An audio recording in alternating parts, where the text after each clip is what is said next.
Apreciados hermanos, queridos amigos, reciban un cordial saludo de bienvenida a esta emisión de tu programa Reflexiones de la Biblia, por donde siempre la estás observando, por BioChannel, tu canal, nuestro canal, el canal de todos los que deseen encontrar paz, alegría, conocimiento de la Biblia. Este es tu canal, quédate aquí.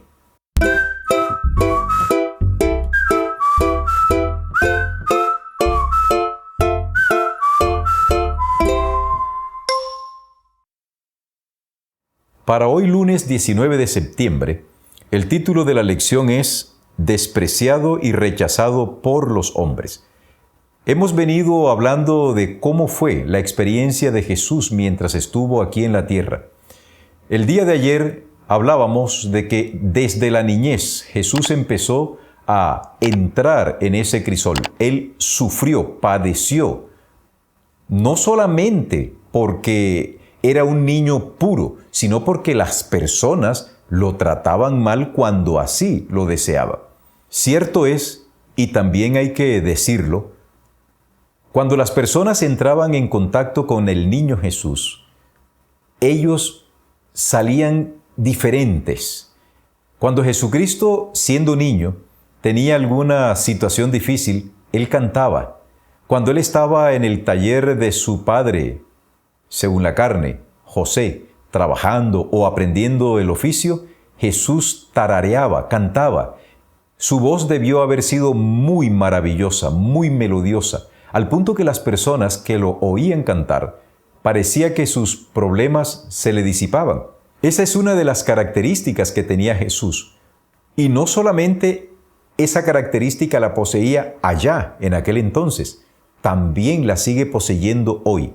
Cuando nosotros estamos atravesando por una situación compleja, por una situación difícil, realmente alabar el nombre de Dios, cantar, es uno de los mecanismos, es uno de los medios más importantes para nosotros volver a cobrar ánimo. Cristo fue creciendo.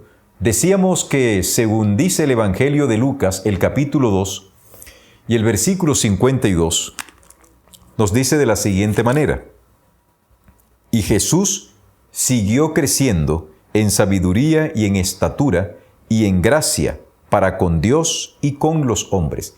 Esto es lo que el evangelista dice de esa experiencia previa de Cristo cuando era niño. Un versículo anterior nos dice: Por su parte, su madre guardaba todo esto en su corazón. ¿Cómo sería Jesús como cuando niño? No lo sabemos. Debió haber sido algo maravilloso. Pero él siguió creciendo. Un día, él cumplió 12 años.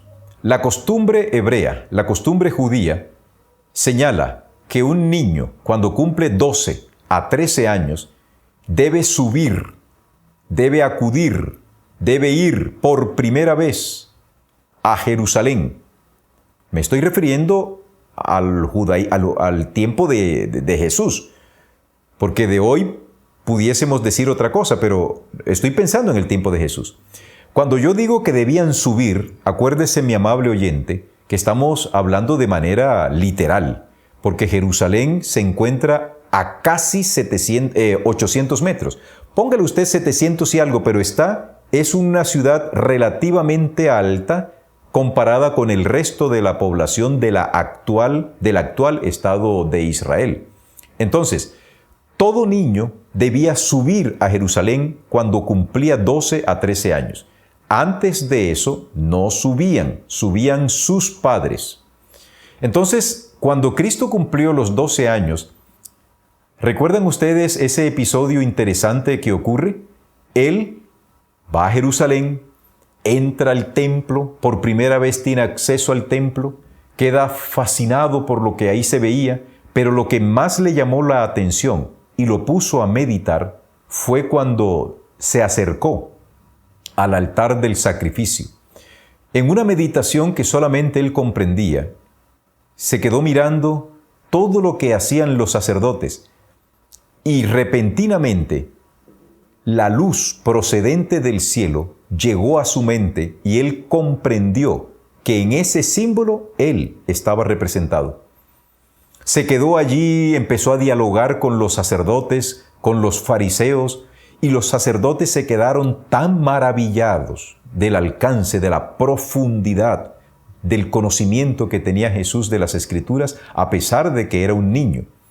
Y en esa actividad, a Jesús se le pasaron las horas y no se dio cuenta de que sus padres ya se habían ido, habían iniciado el viaje de retorno.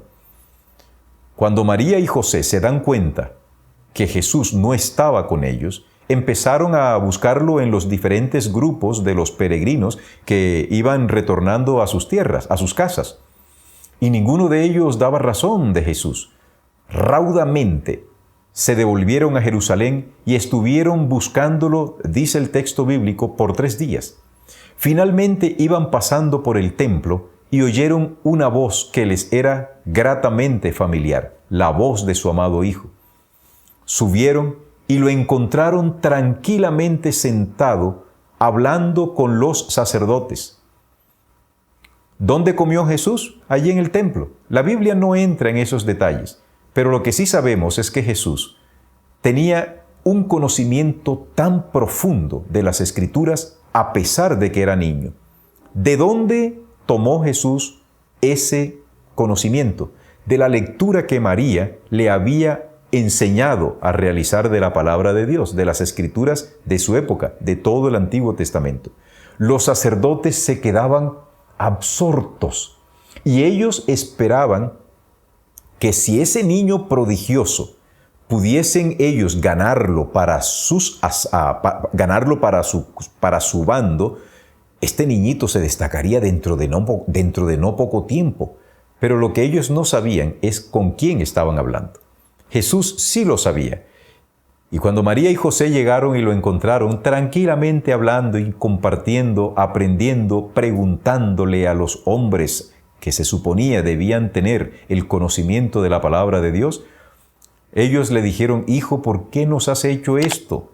Y Jesús muy cariñosamente les respondió: es que en los negocios de mi Padre me es necesario estar. José entendió a quién se estaba refiriendo Jesús. Él sabía que no se estaba refiriendo a él. En ese momento Jesús tuvo conciencia de la misión por la cual se había encarnado. Y dice el texto bíblico en el libro de Lucas, en el mismo capítulo 2 y el versículo 51, primera parte de ese versículo, y el niño regresó con ellos y se les estaba sujeto. Jesús era un niño muy obediente. Desde los 12 años hasta los 30 años, nada se sabe de la vida de Jesús. Absolutamente nada. Por lo menos la Biblia, que es la fuente confiable de la información, nada dice. Ese lacónico mensaje, esa lacónica descripción que da el evangelista de que Jesús les mantenía sujeto a María y a José, es suficiente para nosotros. Si Dios no consideró necesario que nosotros supiésemos qué pasó en ese tiempo, desde los 12 hasta los 30 años de la vida de Jesús, es porque hay detrás de ello un propósito noble, un propósito que trasciende nuestro conocimiento, y hacemos bien en guardar absoluto silencio y no entrar en el terreno de la especulación en temas que la Biblia no ha revelado. Si tú escuchas a un predicador que empieza a especular sobre lo que pudo haber sido ese período oculto de la vida de Jesús, dígale al predicador: hermano, guarde silencio, o no lo escuche, o ignore, porque honestamente no hay nadie que haya revelado qué pasó en esos años oscuros de la vida de Jesús. Esos años más que oscuros, corrijo mejor, años desconocidos. Pero un día cualquiera apareció un predicador, Juan el Bautista, que empezó a predicar de una manera vigorosa, denunciando el pecado tanto de los fariseos, de los sacerdotes, de los escribas, hasta de los mismos soldados romanos. Llegaban multitudes de personas a escuchar su predicación porque era muy diferente. No se parecía en lo absoluto a esos discursos vacíos, a esos discursos anestésicos que tenían los fariseos, que eran la misma perorata de todo el tiempo. Juan el Bautista predicaba con denuedo, predicaba con poder. Y un día él dijo, a él le preguntaron, ¿tú eres el Cristo? Y él dijo, yo no soy el Cristo. Lo dijo claramente. Entonces, ¿tú quién eres? Juan respondió, yo soy la voz de uno que viene. Yo soy la voz del que clama en el desierto, aparejad camino delante del Señor, porque dentro de no poco tiempo vendrá uno que es mayor que yo, al cual yo no soy ni siquiera digno de desatarle la correa de su sandalia. Cuando Él venga, Él os bautizará con espíritu y con fuego. Y siguió su predicación. Un día, Juan estaba a orillas del Jordán, predicando con poder, cuando de repente su mirada se desvió y vio aparecer en medio de la multitud a una figura en cuyo rostro se notaba la paz, se notaba la solemnidad, el carácter divino. Detuvo su hablar y señalando con el dedo dijo, «He aquí el Cordero de Dios que quita los pecados del mundo». Y en ese momento mucha gente se volteó para mirar a quién señalaba a Juan y vieron a Jesús, pero Jesús se ocultó rápidamente en medio de la multitud y se acercó a Juan y entonces le dice a Juan, necesito que me bautices, porque todo el mundo se estaba bautizando. Juan, cuando lo vio venir, acercándose a la orilla, le dice quedamente, yo necesito ser bautizado por ti y tú vienes a mí. No puedo hacerlo. Jesús le dijo, déjalo así, porque es menester que se cumplan todas las Escrituras. Esto es menester. Y Juan lo bautizó. A partir de ese momento comienza el ministerio público de Jesús. Ahora Jesús es una figura pública. En ese momento Jesús se convierte en el Mesías, porque la palabra Mesías en griego se dice Cristo y en hebreo se dice Meshá. En ese momento del bautismo de Jesús, Él se convierte en el ungido de Jehová. Debemos tener mucho cuidado en no confundir este acto del bautismo de Jesús con lo que se dijo en las 70 semanas de Daniel, donde se ungió al Santo de los Santos, y algunos han pensado que se refiere al bautismo de Jesús. No se refiere al bautismo de Jesús. La profecía se indicaba hasta el Mesías príncipe, y cuando Cristo es bautizado se convierte en el Mesías, es decir, en el ungido. Ese será tema que estaremos abordando en alguna otra oportunidad, pero por lo pronto Jesús es bautizado y comienza su ministerio público. El primer milagro que hace Jesús ocurre en las bodas de Caná, pero en ese lapso ya Jesús empieza a ser observado por las personas. Algunos comienzan a criticarlo, otros comienzan a seguirlo y comienza Jesús a formar su grupo, su primer núcleo de discípulos, comenzando por Pedro, por Andrés, por Juan y por Santiago. Estos 4 primeros discípulos se constituyen en la base de lo que sería más adelante el grupo de los 12 apóstoles. Pero, ¿fue Jesús recibido con bombos y platillos? No. La palabra de Dios en el Evangelio de Juan, en el capítulo 1, nos dice lo siguiente, versículo 14, «A lo suyo vino y los suyos no le recibieron». ¿A quién se refiere Juan cuando dice «a lo suyo»? Se está refiriendo al pueblo de Israel de aquel entonces. A lo suyo vino, pero ellos no le recibieron. Y hasta el día de hoy, el Estado israelí, la religión judía, no acepta a Jesús como el Mesías que estaba preanunciado en las profecías. Hoy se han levantado algunos grupos que supuestamente se hacen llamar judíos mesiánicos. En mi humilde opinión, este grupo de judíos mesiánicos quieren estar bien con Dios y bien con el enemigo, porque aceptan unas cosas y no aceptan otras, y quieren mezclar algo entre lo que es el Antiguo Testamento con el Nuevo. Aceptan a Jesús, pero ahora están diciendo que tenemos que seguir las fiestas que tenían los judíos. Nada de eso. Personalmente, yo considero que los judíos mesiánicos debiesen pensar un poco más antes de empezar a predicar un evangelio que Dios no se los ha encomendado que lo predique. ¿Sufrió Jesús oposición? Mucha. En el capítulo 4 del libro de Lucas encontramos uno de los episodios más impresionantes que ocurren alrededor de la vida de nuestro Señor Jesucristo. Resulta que Él se encontraba en su pueblo natal en Nazaret y un sábado, como era su costumbre, asistir a la sinagoga. Él entró, se sentó como era habitual. Sabemos que ellos se ponían pudiesen poner como una especie de capa encima sobre su cabeza. Y cuando él se sentó, en ese momento el jefe de la sinagoga le dijo, ¿puedes leer la Torá? Ocurrió que en las lecturas de los judíos hay un aparte de la lectura que se llama la Haftará.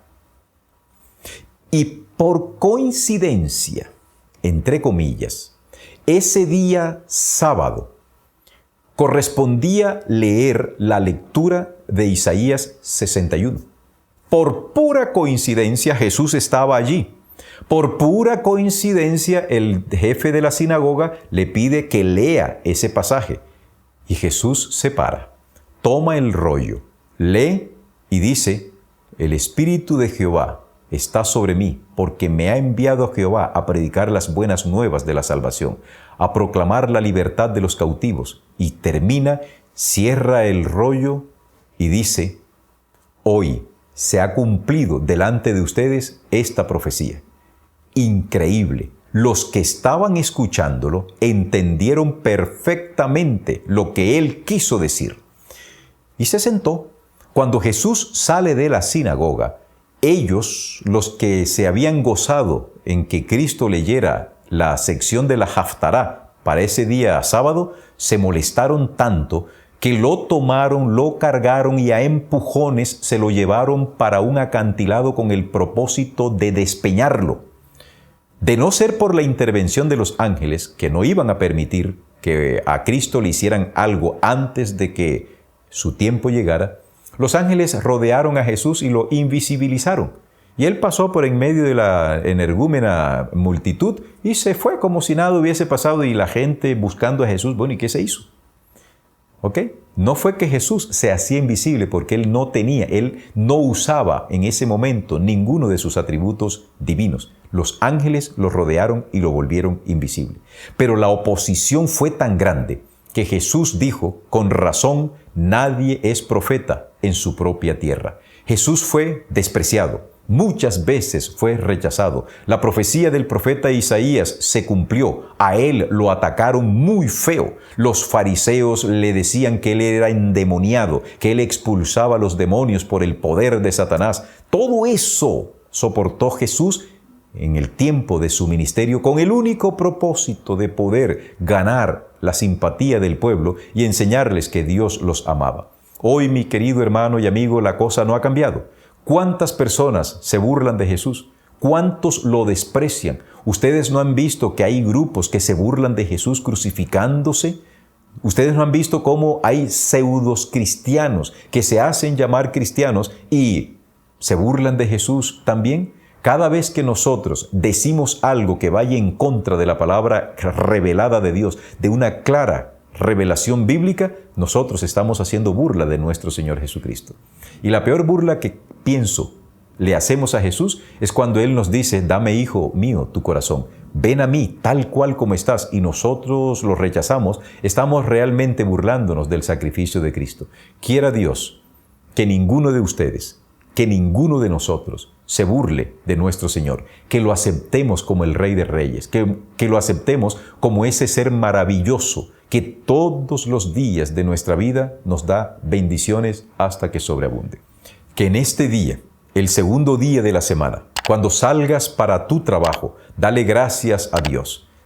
Pídele a Jesús que reine en tu corazón y permítele que Él moldee tu carácter a su semejanza. Haz lo mismo con tus hijos, haz lo mismo con tu círculo más cercano y verás la recompensa que Dios te dará. Que el Señor te bendiga, que el Señor te proteja y que en todo momento su compañía se sienta en tu vida. Es mi deseo y mi oración. Bendiciones.